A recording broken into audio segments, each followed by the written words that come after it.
Blane Burns. I'm a junior at Westville High School.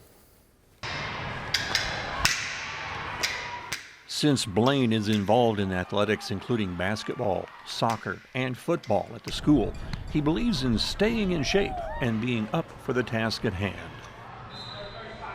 Blaine's a very good person. He thinks of others before himself.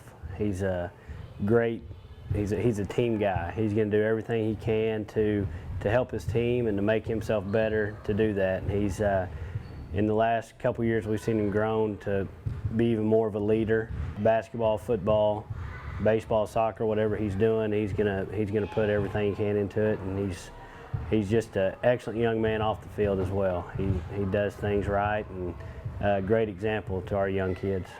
It's something I hold highly because, I mean, I know of the stories about all of our ancestors, and I know how, Cherokee language is kind of dying down.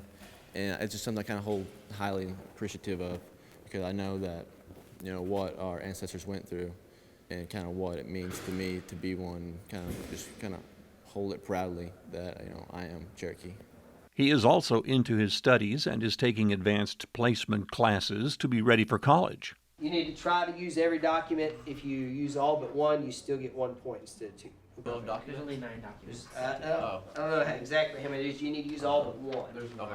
I'm proud of Blane. I've got to know him through my AP U.S. History class this year, which is it's a challenging class for every student. They have to be really committed to make an A in it. And it usually gets students that have high expectations for themselves, and Blane is one of those kids. I know that it's not come easy to him, and he's had to work hard, and he's proven that. I pick on him a lot because he's a pretty quiet kid. He's kind of laid back, but he receives that well, and he always is offering good answers, good participation in class discussions and stuff like that. And so he's been a great kid this year. I think Blane will be successful. I think he's got the skills that are necessary to achieve in life. Like I said, he's got a great work ethic. He's got a good attitude. He understands that it takes, it's not going to be handed to him, that he's going to have to come in and do what's expected, and he's going to work hard. I've seen him through football and through academics, prove himself in that. The main traditions I've kind of been to would really be probably the powwows, and that kind of how, I got a glimpse of how, it used to be like for our people. And it was something kind of how I learned and was well aware of and accustomed to. And it's just kind of something that opened my eyes about, Cherokees and what it meant to be Cherokee. And, I still go to them to this day, and I still, when I was little, we'd go on field trips and go see Cherokee villages, stuff like that. And it's just something that I've learned to, and it kind of has really influenced me, probably. Blane is a member of the Student Council and the National Honor Society. This group does a lot to help out the community in and around Westville.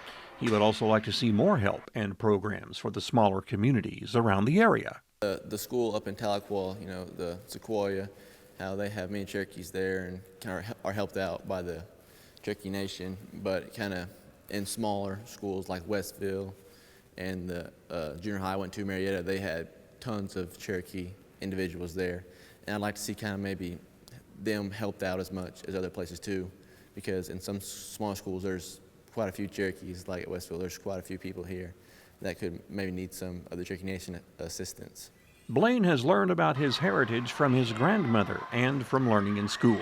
When I was growing up, I'd always go to the powwows, kind of like that, and my grandma would always tell me stories about her relatives, about her Cherokee relatives, and always tell me stories about those. So I kind of had an idea that I was Cherokee. It was kind of wasn't a huge part of my household, but I still knew a little bit of it.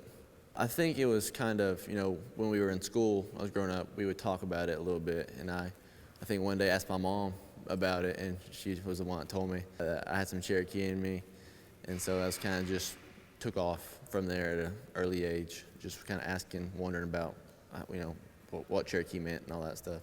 Because of her history with Cherokee and the stories that she's told me of her ancestors, and I know whenever I'd go over her house, she'd tell me multiple stories, and mainly about her ancestor. His name was a Dragon Canoe. So she kind of grew up here around there, but she heard this story from her grandma and grandpa, who were also Cherokee. So she kind of grew up here around there, but she heard this story from her grandma and grandpa, who were also Cherokee. And Dragon Canoe lived in the Tennessee hills over there. So, I mean, we kind of have family spread across the United States. That's where she picked it up, and then she just passed it on to me. So it's kind of just tradition, really, story. And she was really the one that knew the most about Cherokee and Cherokee traditions. And she was the one really that if I had a question, I'd really go to, because she knew a lot about that subject. Blane hopes to get into the medical field and to someday be able to help the Cherokee people in the area. My plan is always to go to college and to get a degree in the medical field, and maybe kind of take that and bring it back to these small towns like Westville, Tahlequah, and kind of use my skills to better the Cherokee people and help them out in life as well.